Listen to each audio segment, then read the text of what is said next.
do Senhor está em Timóteo 1, 1 Timóteo 1. E que nesse momento de culto a gente vem aqui nos entregar e prestar atenção na mensagem, naquilo que o Senhor deseja falar. Então, vamos colocar a Bíblia no nosso coração e pedir para que a palavra do Senhor possa nos iluminar, amém? E, Senhor, que as palavras aqui sejam cravadas em nosso coração e que toda a nossa atenção, que todo o nosso eu esteja focado totalmente naquilo que o Senhor deseja falar aos corações nessa noite. E nós entregamos tudo que temos e somos nas Tuas mãos, em nome de Jesus. Amém. Bom, hoje um culto maravilhoso, o culto dos adultos, né? O culto que seria na quinta-feira está sendo hoje, porque quinta-feira vai ser um culto especial para as crianças. Mas eu creio que Deus vai falar fortemente ao nosso coração através dessa palavra. E eu quero pedir para vocês, eu quero perguntar para vocês: alguém sabe o que as pessoas no mundo dizem que é o dia de amanhã? Amanhã é dia 1º de abril. E as pessoas dizem que é o dia da mentira. Dia da mentira. Para vocês verem, não tem nenhum dia da verdade, né? Mas o dia da mentira tem. Então, hoje, o Senhor vai falar também em relação a isso. E eu pedi para que vocês abrissem em 1 Timóteo 1. Eu vou ler do 1 ao 7. E eu quero que vocês acompanhem. Depois eu vou transmitir aqui no telão os versículos que eu vou pontuar. E aqui no versículo 1, ele tem assim como título: Prefácio e Saudação. Paulo, apóstolo de Cristo Jesus, pelo mandato de Deus, nosso Salvador, e de Cristo Jesus, a nossa esperança. A Timóteo, verdadeiro filho na fé, graça, misericórdia e paz da verdade de Deus Pai e de Cristo Jesus, nosso Salvador. Continuando aqui, fala sobre o ministério de Timóteo em Éfeso, falsas doutrinas e suas características. E o versículo 3 diz assim: Quando eu estava de viagem no rumo da Macedônia, te roguei, permanecesses ainda em Éfeso, para admoestares a certas pessoas, a fim de que não ensinem outra doutrina, nem se ocupem com fábulas e genealogias sem fim, que antes promovem discussões do que o serviço de Deus na fé. Ora, o intuito da presente admoestação visa o amor que procede de coração puro e de consciência boa, e de fé sem hipocrisia. Desviando-se algumas pessoas dessas coisas, perderam-se em loquacidade frívola, pretendendo passar por mestres da lei, não compreendendo, todavia, nem o que dizem, nem os assuntos sobre os quais fazem ousadas asseverações. Bom, eu nesse começo de ano, eu sempre gosto de parar e ler algum livro, me dedicar a ler aquele livro. E eu me dediquei a ler o livro de Timóteo. Eu gosto muito de Timóteo. Inclusive, eu já falei várias vezes, um dos versículos que eu mais amo na Bíblia é o versículo aqui que Paulo diz a Timóteo, né? Que ele fala: Tu, porém, permaneça firme. Timóteo, eles podem, você não. E eu amo esse versículo. E eu falei: nossa, eu nunca tinha parado para ler realmente todo o livro de Timóteo, assim, de maneira seguida. E eu lendo o livro, eu percebi que Paulo ali, escrevendo e orientando a Timóteo, ele repete uma coisa para Timóteo mais de uma vez. Eu vou pedir para que a obreira transmita no telão e a gente vai ver o que Paulo ele falou para Timóteo mais de uma vez. Porque eu tenho para mim que se alguém falar isso para você mais de uma vez, quer dizer que aquilo é de uma importância muito grande. Quer dizer que ele quer que você firme aquilo na sua mente. E a gente vai acompanhar aqui, nesse versículo aqui, nesse capítulo, na verdade, de 1 Timóteo 1, o versículo 5 diz assim: Ora,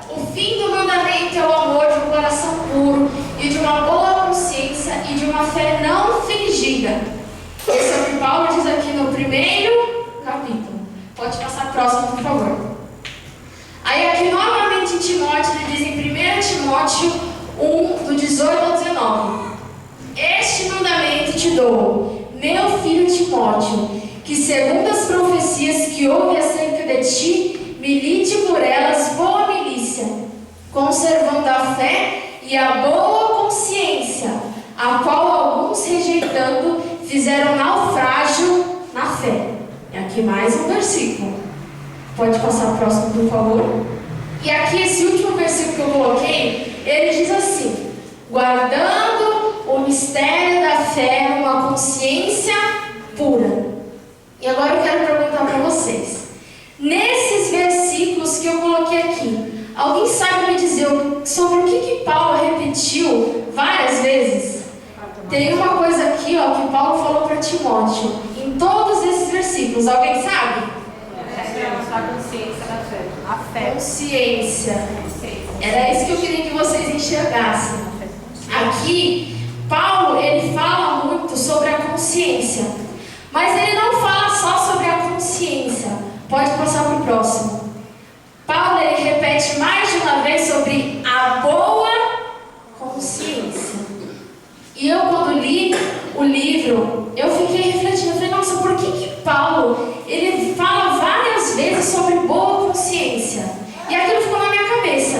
Paulo está querendo passar uma mensagem sobre boa consciência. E eu lendo, eu fui pesquisar, a fundo o que significava boa consciência. E isso me trouxe várias palavras. Por exemplo, a boa consciência significa sabedoria. A boa consciência significa entendimento. A boa consciência significa conhecimento. Mas um desses significados que eu procurei, um deles foi o que mais fez sentido, que eu falei, é isso. Isso significa boa consciência. Pode passar próximo, por favor. E foi nessa conclusão que eu cheguei. Essa boa consciência significa clareza. A boa consciência significa clareza. E eu acho que de todas as palavras que eu pesquisei, a boa consciência é o que mais definia a clareza, é o que mais definia essa boa consciência. E eu quero ler para vocês aqui o que significa clareza. E aqui diz assim: clareza é a qualidade do que é claro, límpido, transparente ou de fácil compreensão, seja em sentido físico, luz ou nitidez, ou intelectual. E eu fiquei analisando isso e pensando, a clareza é essa qualidade de conseguir enxergar as coisas de maneira nítida, com clareza. A clareza é aquilo que é claro, é aquilo que você bate o olho e você consegue enxergar. Então, Paulo, quando ele diz ali várias vezes sobre ter a boa consciência, ele alerta que a gente deve ter clareza, que nós devemos enxergar com clareza. Em uma das passagens, quando Paulo, ele diz sobre a boa consciência, ele fala que muitos que rejeitaram a boa consciência naufragaram na fé. E esse naufragar na fé é afundar. Todo mundo sabe aqui um navio que naufraga, um navio que afunda. Então Paulo ele fala que aqueles que rejeitam da boa consciência, eles naufragam na fé. E eu falei aqui, eu perguntei para vocês sobre essa questão do dia da mentira, E eu refletindo sobre isso, sobre a clareza, eu lembrei de alguns versículos que remetem à clareza. Quando penso em clareza, eu penso em luz, algo que é claro, algo que a gente consegue enxergar. E isso me remeteu a alguns versículos bíblicos que me deu um maior entendimento. Pode passar o próximo, por favor. Esses dois versículos aqui foram que eu separei, Tem vários versículos que falam a respeito, mas esse é o versículo que eu separei para que eu possa passar para a igreja. O primeiro está em João 3:21, que diz assim: mas quem pratica a verdade vem para a luz, a fim de que as suas obras sejam manifestadas, porque são feitas em Deus. O segundo versículo está em Salmos 119, 105, que diz assim: lâmpada para os meus pés é a tua palavra e luz para o meu caminho. Aqui a gente pode entender que a luz, a clareza, é a verdade. A verdade do Senhor, que é a palavra, é aquilo que traz luz, é aquilo que é lâmpada para os nossos pés. A gente não louvou aqui que a palavra do Senhor é lâmpada para os nossos pés e luz para o nosso caminho? E a palavra do Senhor é o quê? É a verdade. As palavras de Cristo, as palavras do Senhor, as palavras enviadas de Deus, que são a verdade, são descritas como a luz. Então a gente pode atribuir essas duas questões como: a verdade se assemelha à luz. A luz, que é aquilo que a gente olha, a gente não consegue enxergar, a gente consegue ver. E aqui que eu queria dizer também para algumas pessoas, para aqueles que estão aqui, para que a gente possa entender que quando nós estamos na luz, a gente consegue ter clareza, certo? Eu disse isso, que quando estamos na luz temos clareza. Quando estamos sobre a palavra do Senhor, que é a lâmpada para os nossos pés, que é a verdade, nós conseguimos enxergar. Então, quando uma pessoa ela vem e ela decide se arrepender e viver na luz do Senhor, a luz faz com que a gente possa enxergar o erro, o pecado, para que aquilo venha a ser mudado. A palavra do Senhor, sendo a luz e sendo a verdade, ela nos revela. E muitas vezes, quando a gente precisa ali de uma palavra do Senhor, um esclarecimento, quando a gente precisa ouvir algo para esclarecer alguma situação da nossa vida, nós buscamos aonde? Na palavra. Porque a palavra que nos traz isso, a palavra nos traz a boa consciência, o bom entendimento, para que a gente possa enxergar. A palavra nos traz luz. Então, que a gente venha aprender que quando a gente necessitar de uma luz, quando a gente necessitar de um entendimento, nós devemos buscar na palavra. Muitas pessoas passam por momentos em que ela não consegue enxergar as coisas com tanta nitidez. E as pessoas do mundo, quando elas não têm essa nitidez, quando elas não conseguem encontrar a clareza, elas, ao invés de buscar na palavra, que é a luz que ilumina, elas vão buscar em coisas que não vão iluminar, coisas que vão ainda deixar pior a escuridão, vão deixar pior a visão dela. E às vezes o erro de muitas pessoas é esquecer que a palavra do Senhor nos traz entendimento, a palavra do Senhor nos traz clareza. E se a gente quer ser daqueles que conservam da boa consciência, a gente precisa andar com os pés firmados na palavra. Porque é através dela que o entendimento vem. É através dela que a nossa mente, os nossos olhos são abertos. E que a gente venha entender isso de todo o nosso coração. Amém? E agora eu quero perguntar para vocês: qual é o contrário da verdade? Mentira. Qual que é? Mentira. A mentira é o contrário da verdade, certo? Então, se eu disse que a verdade é a luz que nos conduz, que a verdade é a clareza, é a nitidez, é a boa consciência, a mentira, ela é o oposto. A mentira, se a verdade é a luz, a mentira é as trevas. Então tem essa diferença. E eu quero ler aqui para vocês o próximo versículo, que está em João 8,12, que ele fala assim: falou-lhes, pois, Jesus outra vez, dizendo: eu sou a luz do mundo. Quem me segue não andará em trevas, mas terá a luz da vida. Como eu falei, as trevas são a ausência da luz. Então, quem anda em trevas tem a luz de Cristo? Não. E quem tem a luz de Cristo anda em trevas? Não. Porque uma coisa não tem nada a ver com a outra. são totais opostos. A luz e as trevas são totais opostos. São coisas totalmente diferentes. E eu quero agora, nesse momento, fazer um experimentozinho, não um experimento, mas uma representação aqui. Eu trouxe um objeto. Eu vou pedir para vocês olharem para esse objeto. Calma, Gabriel. Eu vou pedir para toda a igreja, não é uma pessoa só, a olharem para esse objeto e me dizerem o que é isso. Só que, primeiro, eu quero que todos vocês fechem os olhos. Todos, fechem os olhos. Quem quiser colocar a mão na frente do olho, para não roubar, coloca também. Não, Guilherme, fecha o olho. Você também, né? Porque você tem óculos que você perdeu a visão. Todo mundo com o olho fechado? Sim? Sim. Com os olhos fechados. O que tem aqui na minha mão? Com o olho fechado. Um triângulo.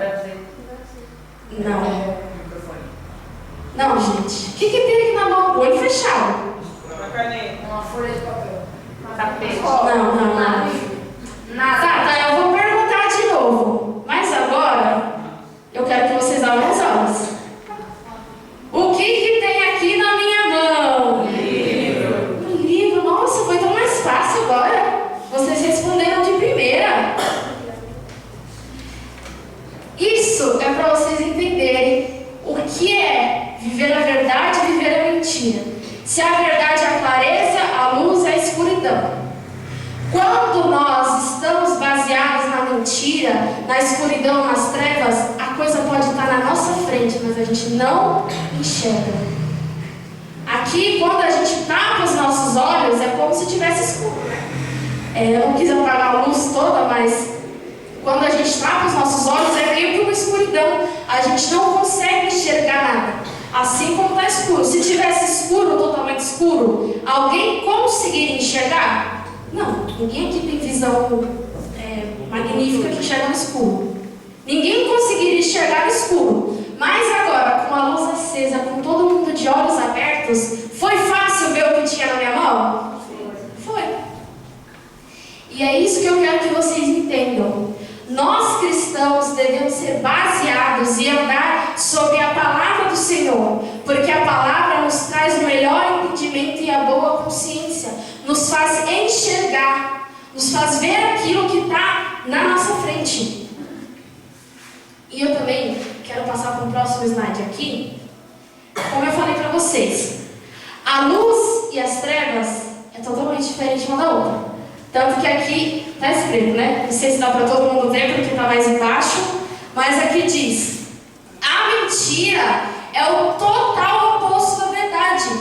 Se aqui eu tenho a verdade que traz a certeza, a clareza, a boa consciência, a nitidez, na mentira eu tenho as trevas.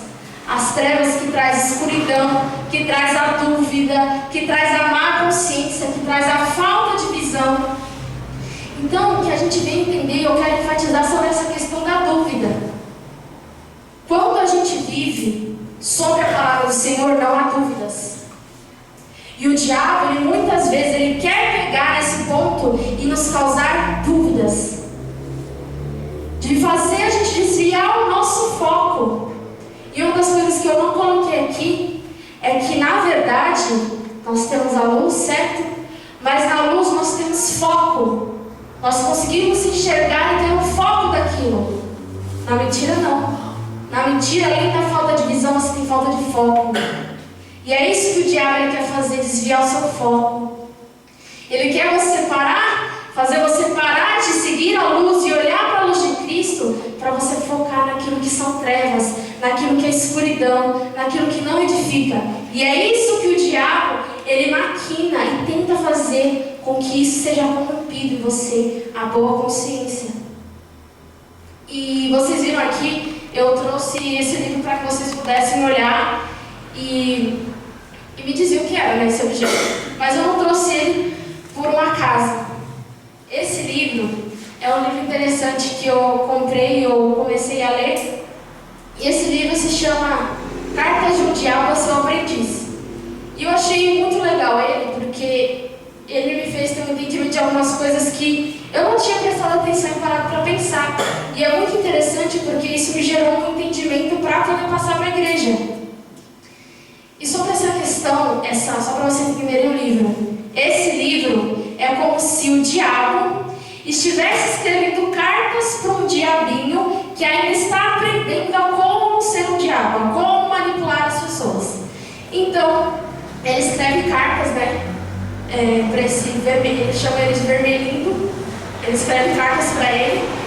E nessas cartas, esse vermelhinho, que é o diabinho aprendiz, ele tem um paciente, ele chama ele de paciente, né? A pessoa ali que ele está tentando corromper. E o diabo, né, o diabo maior ali, ele escreve cartas e manda sugestões do que ele pode fazer para aquela pessoa se desviar, para aquele cristão ali se desviar dos caminhos do Senhor. E é muito interessante que, quando eu peguei esse livro, eu fiquei imaginando assim, já sei o que vai falar nesse livro. Nesse livro vai falar, por exemplo, das guerras, da destruição, porque o diabo gosta disso. O diabo ele quer matar, o diabo ele quer destruir. Então já sei, o diabo vai falar aqui sobre vícios e drogas e guerras e bebedeira e destruição. Só que quando eu li o livro, não era sobre isso que o livro falava. O livro, ele fala, o diabo ali, ele vai falando daquele aprendiz de uma maneira muito sutil, de uma maneira até mesmo imperceptível, sobre coisas que ele coloca na vida daquela pessoa que são muito imperceptíveis. E eu lembrei da pregação que a pastora fez sobre as portas do inferno, que ela fez, né? E ela mostrou as portas, e no começo, ela mostrou portas bonitas, né? Não sei se vocês lembram. Alguém que estava nesse culto e lembram que no início ela mostrou portas ali bonitas. Portas que, nossa, essa porta é uma porta normal, uma porta inofensiva. E eu fiquei pensando, esse livro não é sobre pessoas que estão no mundo e o diabo quer destruir a vida delas. Esse livro é sobre quem está dentro da igreja. Esse livro não é para as pessoas que estão lá fora e o diabo quer roubar a vida delas, não. Esse livro é sobre as pessoas que estão dentro da igreja. Porque nós que temos certo entendimento e nós que estamos aqui no culto e temos uma frequência aqui, digamos, nos cultos em ler a palavra, o diabo, ele não vai aparecer na nossa frente com chifre, todo vermelho, lá, aqui é o diabo, eu vim aqui, roubar sua alma. Ele não vai fazer isso. Porque se isso acontecer, você vai olhar e você vai expulsar ele. Você vai falar, não, está repreendido em nome de Jesus. O diabo ele não vai aparecer na sua frente, todo feio, e olha só que eu sou o diabo, eu vim destruir sua vida. O diabo ele não vai fazer isso. Porque esse livro diz, o diabo não quer ser percebido. O diabo ele quer destruir a sua vida sem perceber. Ele quer que o cristão que está dentro da igreja, sem perceber, se afaste. Porque, gente, as pessoas que saem da igreja, elas não estão naquela fé maravilhosa, aquele primeiro amor, e acordam no outro dia, falando, não, vou sair da igreja. É sem perceber, é um pouquinho todos os dias, é um pensamentozinho que ele coloca, é uma coisinha que ele joga, é uma coisa que você vê na internet, que te gera um sentimento, é uma situação que acontece no seu dia, que faz você lembrar de algo. O diabo ele não vai se mostrar para você de uma maneira tão clara assim. O diabo ele vai fazer isso aos pouquinhos. Ele vai jogando uma coisinha aqui, outra ali, até que chegue um momento que o seu coração já não esteja mais aqui. E aqui também uma coisa que é muito interessante, que fala sobre isso no livro, é que o diabo ele não quer que você perceba que ele está destruindo a sua vida. Ele quer que você sente nessa cadeira aqui no culto e que você ache que está tudo bem. Porque as pessoas que saem lá fora, uma hora ou outra, elas vão perceber que elas estão longe de Deus. As pessoas que decidem sair da igreja, ou que já vivem lá fora, uma hora ou outra vão perceber que elas estão longe da luz de Cristo. Mas o diabo ele quer fazer diferente naqueles que estão firmados aqui. Ele quer que as pessoas sentem aqui, venham todos os cultos, estejam aqui sempre, mas o coração delas não está aqui. E o mais interessante é que ele, tratando desse paciente aqui do livro, ele joga coisas tão bestas, assim, tão nada a ver, que através dessas situações que às vezes a gente nem dá tanta importância, que o diabo às vezes está escondido ali para te lançar alguma coisa. E a gente precisa perceber. E lembra que eu falei ali no começo do culto sobre a boa consciência? Quando nós temos a boa consciência e quando nós estamos firmados nessa palavra, a gente percebe. Quando a gente começa a se aprofundar cada vez mais na palavra, nós adquirimos sabedoria, entendimento, nós conseguimos ter clareza e perceber quando o diabo está querendo criar uma situação para fazer você pecar, para fazer você se desviar daquilo que é a vontade de Deus. E não se enganem, gente. Eu sempre digo isso, acho que a maioria das pregações que eu falo, do mesmo jeito ali que Deus ele faz coisas grandiosas e muito além do que a gente pode imaginar, o diabo ele também faz muito além do que a gente pode imaginar. Às vezes a gente acha que o diabo ele vai destruir a nossa vida daquela forma, roubando tudo da gente, trazendo morte e trazendo isso, trazendo aquilo. Mas essas coisas são um pouquinho de cada vez.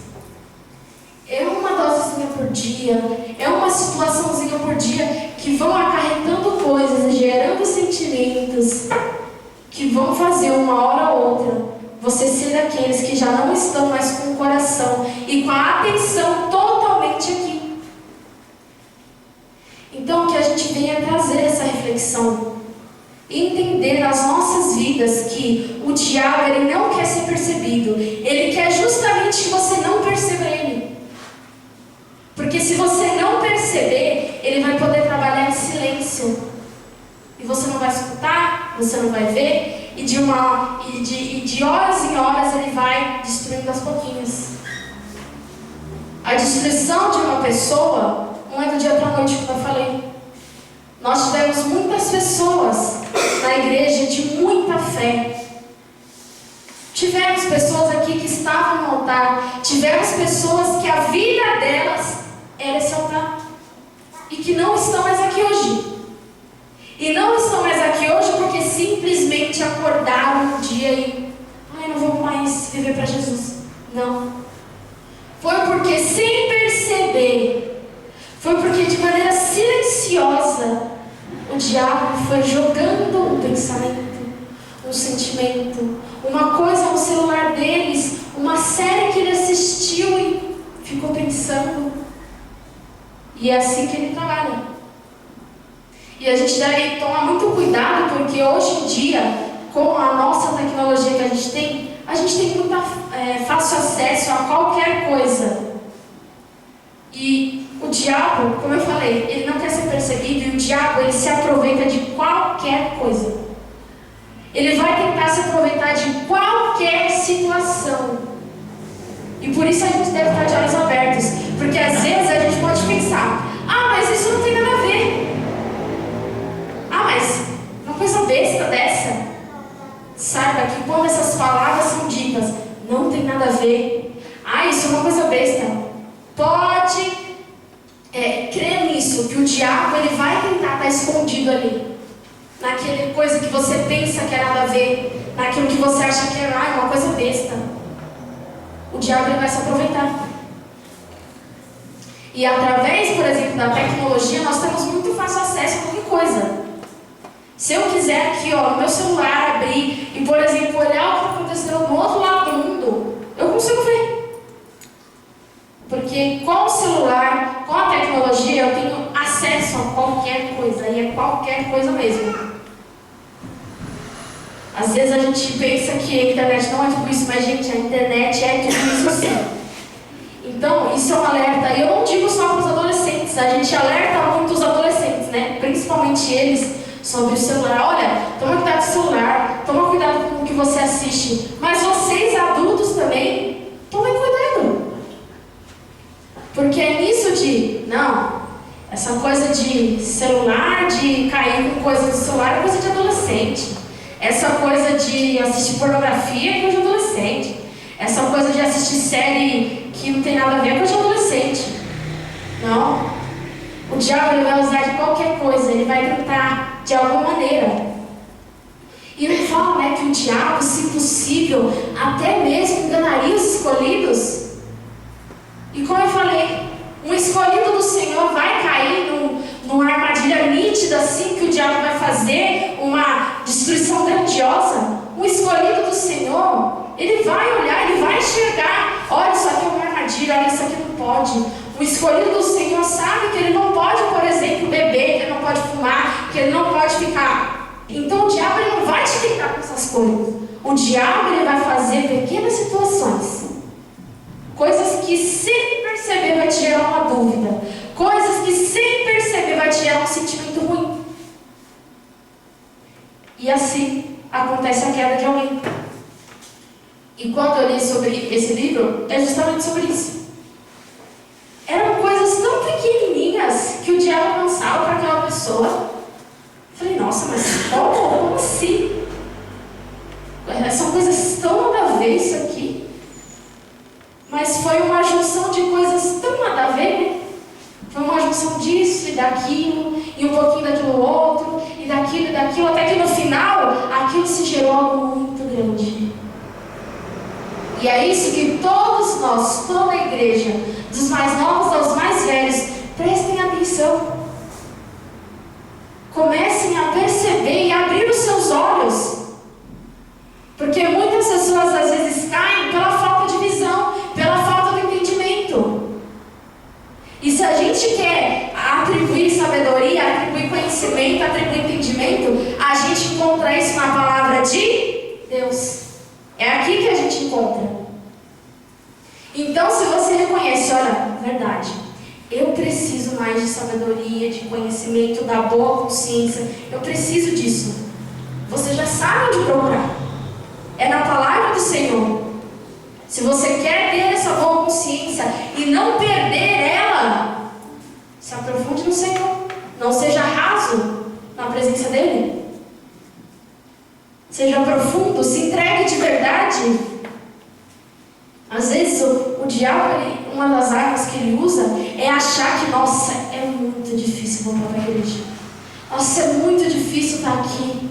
Nossa, é muito difícil ter que renunciar tudo lá fora para estar aqui. E o diabo ele coloca isso, que é muito difícil, que você não consegue. Você já se acostumou com a vida lá fora. E isso é uma arma que ele usa. E sem perceber você se acostuma. Você se acostuma com a condição que você está. E não só isso.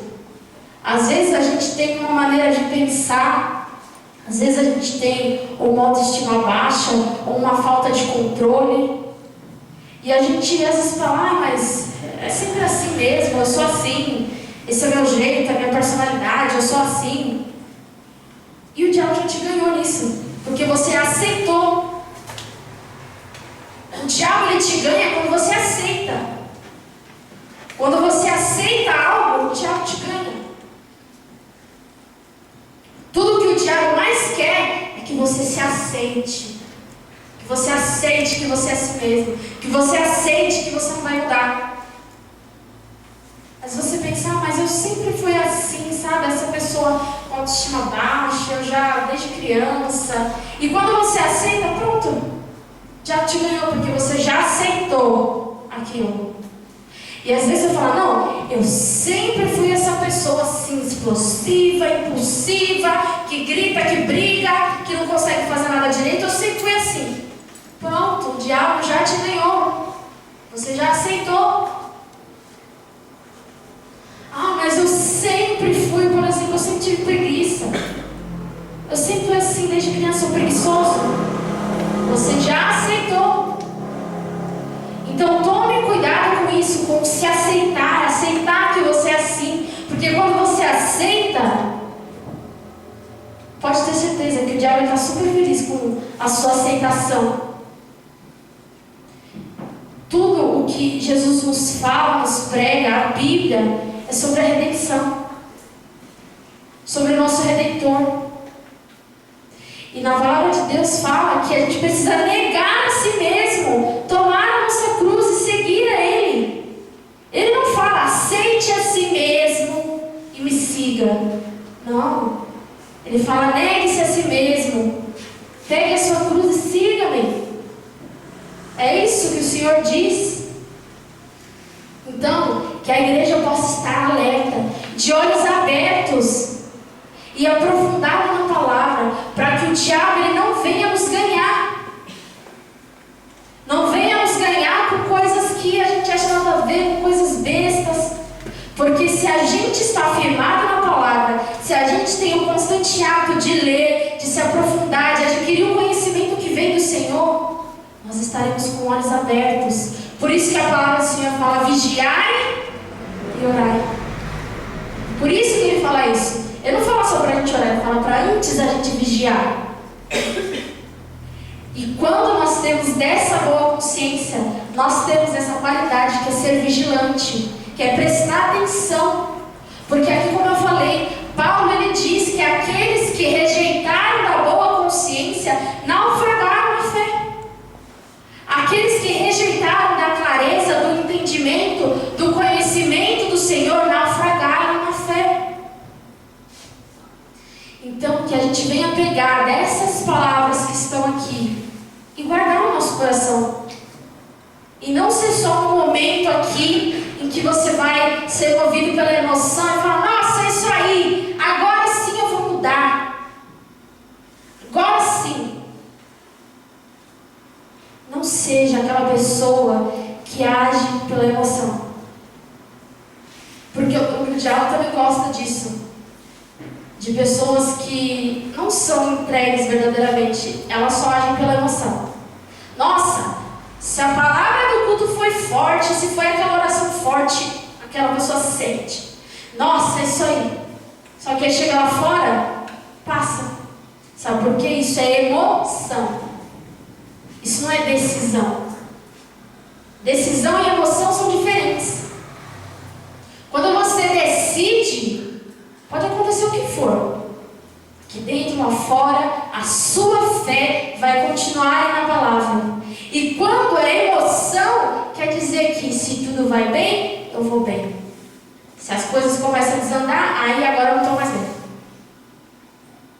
Então, que a sua fé, o seu louvor e o seu clamor não seja emoção, seja decisão. Que nessa noite não seja mais uma emoção que você vai transparecer aqui, mas que seja a decisão verdadeira de se afastar das trevas e viver na luz de Cristo.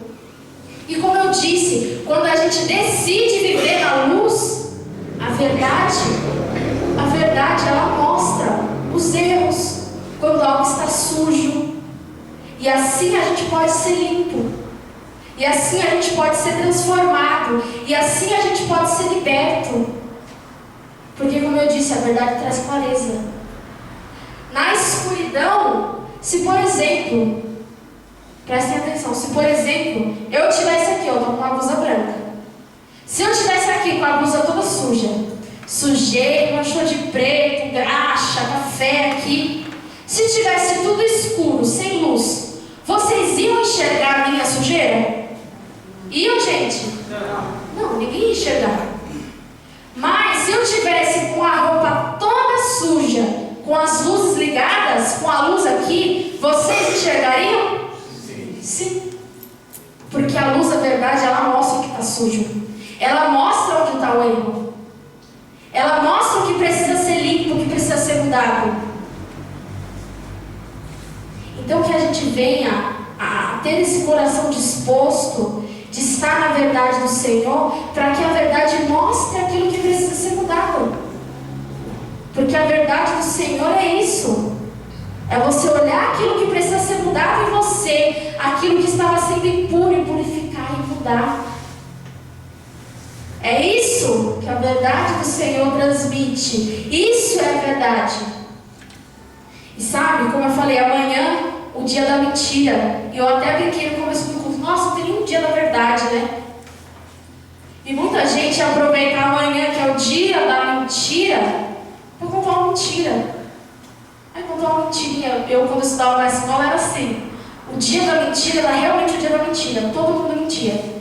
Todo mundo mentia. Contava alguma mentira, alguma coisa. E depois dava risada. Nossa, que engraçado. E às vezes a gente olha isso, por exemplo, eu quando estava na escola, ninguém via isso como um problema. Ah, é só uma brincadeira.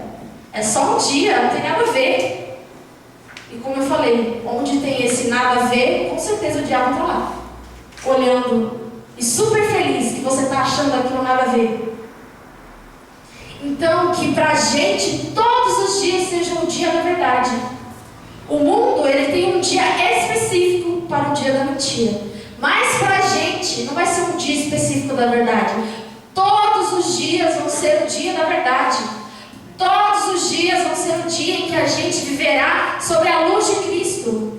Todos os dias serão os dias que a gente vai trilhar os nossos pés sobre a palavra do Senhor. E que todos os dias a gente viva para Cristo, porque a luz é Ele. Aqui a gente leu que Jesus fala: eu sou a luz do mundo. E se Ele é a luz, a gente encontra a luz nele. Então que todos nós possamos aqui, de coração aberto, de coração entregue, viver a luz de Cristo, fazer a luz dele brilhar em nós. E não para a glória ser nossa, mas que a gente possa ser a luz que ilumina nesse mundo. Que nós, no nosso trabalho, que na nossa escola, que na nossa casa, que os ambientes que a gente esteja, nós sejamos a luz. E como que eu sei se eu sou a luz ou não? Como eu disse, as trevas é a ausência de luz. Luz e trevas são o oposto. Então, se você olha para você e vê que você é igual às pessoas do mundo, você não tem a luz de Cristo. Quando você vê a diferença nítida entre você e aqueles que estão no mundo, aí sim, você consegue perceber que você de fato tem a luz de Cristo, porque há diferença. E novamente, irei repetir o versículo que eu mais amo aqui, e que eu vou repetir sempre. E eu quero até compartilhar isso com vocês. Eu lendo o livro de Timóteo. O livro de Timóteo ali, Paulo ele escreve orientando ele, né? Timóteo ali é um jovem na fé. É alguém novo que já está ali pregando, evangelizando e falando da palavra do Senhor. E eu me identifico muito. Eu, quando estava lendo o livro de Timóteo, é como se Paulo estivesse falando comigo. As cartas aqui não são para Timóteo, são cartas para Verônica.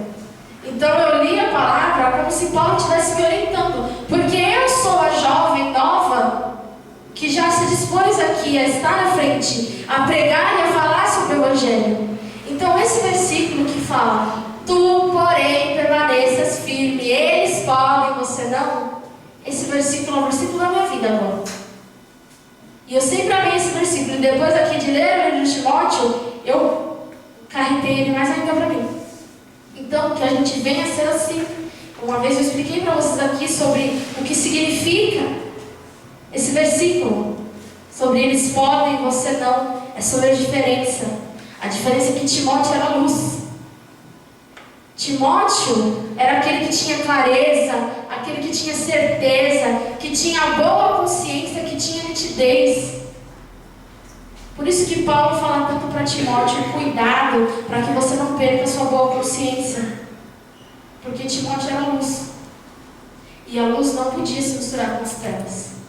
E todos nós aqui vamos carregar não só esse versículo, mas o que foi dito na noite de hoje. E todos aqui, foi proposto no culto que a gente fizesse a nossa carta, né? Eu estou aqui com a minha carta. Vocês estão aí, quem tiver com essa carta, segure ela aí, porque nós vamos orar com ela durante a oração. E o que eu quero dizer é que cada um aqui escreveu a sua carta de maneira individual. Cada um fez a sua oração de acordo com algo que está passando no momento, ou com algo que estava falando com o Senhor ali através da sua oração. Não tinha um direcionamento, por exemplo, a gente vai pedir uma cura, ou a gente vai pedir uma libertação. Não, cada um aqui escreveu aquilo que o seu coração ali estava desejoso de falar ao Senhor.